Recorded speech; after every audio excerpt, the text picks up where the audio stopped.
Hi hello friends, ಎಲ್ಲರಿಗೂ ನಮಸ್ಕಾರ. ನಿತ್ಯ ಪಾಕಶಾಲೆಗೆ ತಮ್ಮೆಲ್ಲರಿಗೂ ಸ್ವಾಗತ. ಬನ್ನಿ ನಾವಿವತ್ತು ತುಂಬಾ ಸಿಂಪಲ್ಲಾಗಿ ಹಾಗೆ ರುಚಿಕರವಾಗಿ ಕಾಲ್ ಸೂಪ್ ಅಥವಾ ಪಾಯ ಸೂಪ್ ಯಾವ ರೀತಿ ಮಾಡೋದು ಅಂತ ನೋಡೋಣ. ತುಂಬಾ ಬೇಗ ಮಾಡ್ಕೋಬೋದು ಫ್ರೆಂಡ್ಸ್, ಹಾಗೆ ರುಚಿಯಾಗೂ ಕೂಡ ಇರುತ್ತೆ. ಹೇಗೆ ಮಾಡೋದು ಅಂತ ನೋಡೋಣ ಬನ್ನಿ. ನೋಡಿ, ನಾನಿಲ್ಲಿ ಒಂದು ಕುಕ್ಕರ್ಗೆ 1 ಟೇಬಲ್ ಸ್ಪೂನ್ ಆಗುವಷ್ಟು ಎಣ್ಣೆನ ಹಾಕೋತಾ ಇದ್ದೀನಿ. ಆ ನಂತರ ನಾನಿಲ್ಲಿ ಚೆನ್ನಾಗಿ ವಾಶ್ ಮಾಡಿಬಿಟ್ಟು ಇಲ್ಲಿ ಒಂದು 8ರಿಂದ 10 ಕಾಳುಗಳನ್ನ ತೊಗೊಂಡಿದ್ದೀನಿ. ಚೆನ್ನಾಗಿ ವಾಶ್ ಮಾಡ್ಕೊಳ್ಳಿ ಫ್ರೆಂಡ್ಸ್. ಈಗ ಅದನ್ನು ಹಾಕ್ಕೊಳ್ತಾ ಇದ್ದೀನಿ. ನೋಡಿ, ಈ ರೀತಿಯಾಗಿ ಹಾಕ್ಕೊಳ್ಬೇಕು. ನಂತರ ಇದಕ್ಕೆ ಸ್ವಲ್ಪ ಉಪ್ಪನ್ನು ಸಹ ಸೇರಿಸ್ಕೊಳ್ತಾ ಇದ್ದೀನಿ. ಹಾಗೆ ಸ್ವಲ್ಪ ಅರಿಶಿನ ಪುಡಿನೂ ಸಹ ಹಾಕ್ಕೊಂಡ್ಬಿಟ್ಟು ಚೆನ್ನಾಗಿ ಮಿಕ್ಸ್ ಮಾಡ್ಕೊಳ್ತಾ ಇದ್ದೀನಿ. ಅರಿಶಿನ ಪುಡಿ ಮತ್ತು ಉಪ್ಪನ್ನು ಹಾಕಿ ಬೇಯಿಸೋದ್ರಿಂದ ಮಟನ್ ಆಗಲಿ ಅಥವಾ ಚಿಕನ್ ಆಗಲಿ, ಈ ರೀತಿ ಕಾಲಾಗಲಿ ಯಾವುದೇ ರೀತಿ ಸ್ಮೆಲ್ ಬರೋದಿಲ್ಲ. ಹಾಗಾಗಿ ಈ ರೀತಿ ನೀವು ಅರಿಶಿನ ಮತ್ತು ಉಪ್ಪನ್ನು ಹಾಕ್ಕೊಂಡು ಒಂದು 2 ಮಿನಿಟ್ಸ್ ಚೆನ್ನಾಗಿ ಫ್ರೈ ಮಾಡ್ಕೊಳ್ಳಿ ಎಣ್ಣೆಯಲ್ಲಿ. ಆಗ ಟೇಸ್ಟು ತುಂಬಾ ಚೆನ್ನಾಗಿರುತ್ತೆ. ನೋಡಿ, ಈ ರೀತಿಯಾಗಿ ನಾನು ಒಂದು 2 ಮಿನಿಟ್ಸ್ ಚೆನ್ನಾಗಿ ಫ್ರೈ ಮಾಡ್ಕೊಂಡ ನಂತರ ಈಗ ಅದಕ್ಕೆ ನಾನಿಲ್ಲಿ ಒಂದು 6 ಗ್ಲಾಸ್ ಆಗುವಷ್ಟು ನೀರನ್ನು ಹಾಕ್ಕೊಳ್ತಾ ಇದ್ದೀನಿ.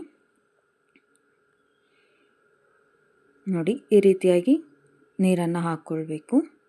ತುಂಬಾ ಸಿಂಪಲ್ಲಾಗಿ ಮಾಡ್ಕೊಬೋದು ಫ್ರೆಂಡ್ಸ್. ಒಬ್ಬೊಬ್ಬರು ಕಷ್ಟ ಅಂದ್ಕೊಳ್ತಾರೆ, ಬಟ್ ತುಂಬ ಈಸಿ ಇದು ಮಾಡ್ಕೊಳ್ಳೋದು. ನೋಡಿ, ನಾನಿಲ್ಲಿ ನೀರನ್ನು ಹಾಕ್ಕೊಂಡು ಇನ್ನೊಮ್ಮೆ ಚೆನ್ನಾಗಿ ಮಿಕ್ಸ್ ಮಾಡ್ಕೊಳ್ತಾ ಇದ್ದೀನಿ.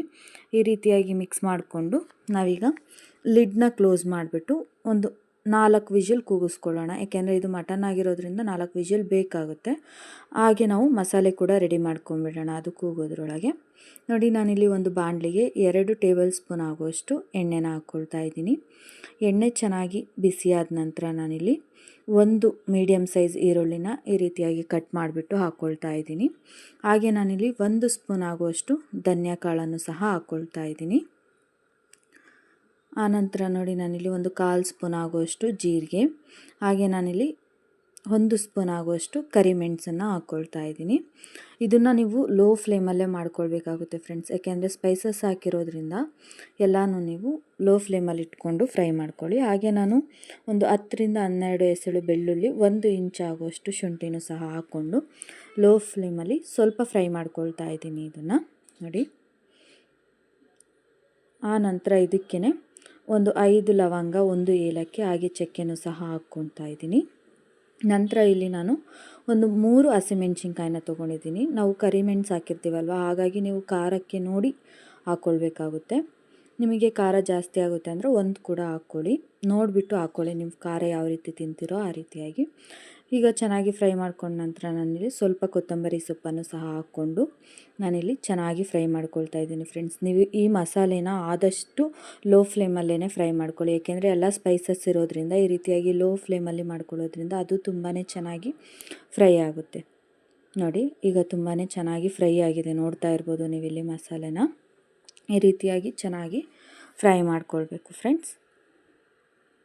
ಈಗ ಇದನ್ನು ನಾನು ಒಂದು ಮಿಕ್ಸಿ ಜಾರಿಗೆ ಹಾಕ್ಕೊಳ್ತಾ ಇದ್ದೀನಿ. ನೋಡಿ, ಈ ರೀತಿಯಾಗಿ ಮಿಕ್ಸಿ ಜಾರ್ಗೆ ಹಾಕ್ಕೊಂಡ್ಬಿಟ್ಟು ನೀರನ್ನು ಹಾಕ್ಕೊಂಡು ಪೇಸ್ಟ್ ರೀತಿಯಲ್ಲಿ ರುಬ್ಕೊಂಬರೋಣ. ನೋಡಿ, ಈ ರೀತಿಯಾಗಿ ಮಾಡ್ಕೊಂಡಿದ್ದೀನಿ. ಈಗ ಕುಕ್ಕರು ಸಹ ಒಂದು 4ರಿಂದ 5 ವಿಷಲ್ ಕೂಗಿದೆ. ನೋಡ್ತಾ ಇರ್ಬೋದು ನೀವಿಲ್ಲಿ ತುಂಬಾ ಚೆನ್ನಾಗಿ ಕಾಳುಗಳೆಲ್ಲ ಲೈಟಾಗಿ ಬೆಂದಿರುತ್ತೆ ಫ್ರೆಂಡ್ಸ್. ಪೂರ್ತಿಯಾಗಿ ಬೇಯೋದಿಲ್ಲ, ಏಕೆಂದರೆ ಇದು ಕಾಲಾಗಿರೋದ್ರಿಂದ ಸ್ವಲ್ಪ ವಿಷಲ್ಸ್ ಜಾಸ್ತಿ ಬೇಕಾಗುತ್ತೆ. ನೋಡಿ, ಈ ರೀತಿಯಾಗಿ ಬೇಯಿಸ್ಕೊಂಡು ತೊಗೊಂಡಿದ್ದೀನಿ. ಈಗ ಇದಕ್ಕೆ ನಾವು ಮಸಾಲೆನ ಮಿಕ್ಸ್ ಮಾಡ್ಕೊಳ್ಳೋಣ. ನೋಡಿ, ಈ ರೀತಿಯಾಗಿ ಏನು ರುಬ್ಕೊಂಡಿದ್ದೀವಿ ಅಲ್ವಾ, ಆ ಮಸಾಲೆನೆಲ್ಲ ಹಾಕ್ಕೊಳ್ಬೇಕಾಗುತ್ತೆ. ಹಾಗೆ ಅದಕ್ಕೆ ಸ್ವಲ್ಪ ನೀರನ್ನು ಸಹ ಚೆನ್ನಾಗಿ ಹಾಕ್ಕೊಳ್ಳಿ. ಜಾಸ್ತಿ ತೆಳ್ಳಗೂ ಮಾಡ್ಕೊಳ್ಬೇಡಿ ಮತ್ತು ತೀರಾ ಜಾಸ್ತಿ ಗಟ್ಟಿನೂ ಮಾಡ್ಕೊಳ್ಬೇಡಿ. ನಿಮಗೆ ಕನ್ಸಿಸ್ಟೆನ್ಸಿ ಗೊತ್ತಾಗುತ್ತೆ ನೋಡ್ತಾ ಇದ್ದರೆ. ನೋಡಿ, ಇಲ್ಲಿ ಸ್ವಲ್ಪ ಗಟ್ಟಿ ಇದೆ ಅನ್ನಿಸ್ತಾ ಇದೆ ನನಗೆ ಈಗ. ಹಾಗಾಗಿ ನಾನು ಇದಕ್ಕೆ ಇನ್ನೂ ಒಂದು ಅರ್ಧದಿಂದ 1 ಲೋಟ ಆಗುವಷ್ಟು ನೀರನ್ನು ಮಿಕ್ಸ್ ಮಾಡ್ಕೊಳ್ತಾ ಇದ್ದೀನಿ. ಈ ರೀತಿಯಾಗಿ ನೋಡಿಬಿಟ್ಟು ಮಿಕ್ಸ್ ಮಾಡ್ಕೊಳ್ಳಿ ನೀವು ಸಹ. ನಂತರ ಮತ್ತೆ ವಿಷಲ್ನ ಉಪ್ಪು ಅದೆಲ್ಲ ನೋಡಿಬಿಟ್ಟು ನೀವು ಕುಕ್ಕರ್ನ ಕ್ಲೋಸ್ ಮಾಡಿಬಿಟ್ಟು ಮತ್ತೆ ಒಂದು 4 ವಿಷಲು ಕೂಗಿಸ್ಕೊಳ್ಳಿ. ಟೋಟಲ್ ನಾನಿಲ್ಲಿ 8 ವಿಷಲ್ ಆಗುವಷ್ಟು ಕೂಗಿಸ್ಕೊಂಡಿದ್ದೀನಿ. ಈಗ ಕಾಲ್ ಸೂಪ್ ರೆಡಿಯಾಗಿದೆ. ನೋಡಿ ಫ್ರೆಂಡ್ಸ್, ತುಂಬ ಅಂದರೆ ತುಂಬಾ ಚೆನ್ನಾಗಿರುತ್ತೆ. ಈ ಹೋಟೆಲ್ಗಳಿಗೆಲ್ಲ ಹೋಗಿ ಅಲ್ಲಿ 150 200 ಕೊಡೋ ಬದಲು ಈ ರೀತಿಯಾಗಿ ಒಂದು ಸಾರಿ ತೊಗೊಂಬಂದರೆ ಮನೆ ಮಂದಿ ಎಲ್ಲ ತಿನ್ಬೋದು ಫ್ರೆಂಡ್ಸ್. ಮತ್ತು ತುಂಬ ಸಿಂಪಲ್ಲಾಗೂ ಮಾಡ್ಕೊಳ್ಬೋದು, ಅಷ್ಟೇ ರುಚಿಯಾಗೂ ಕೂಡ ಇರುತ್ತೆ. ನೀವು ಖಂಡಿತವಾಗ್ಲೂ ಮನೆಯಲ್ಲಿ ಒಂದು ಸಾರಿ ಟ್ರೈ ಮಾಡಿ. ತುಂಬ ಅಂದರೆ ತುಂಬ ಇಷ್ಟಪಡ್ತೀರಾ, ಅಷ್ಟು ರುಚಿಯಾಗಿರುತ್ತೆ.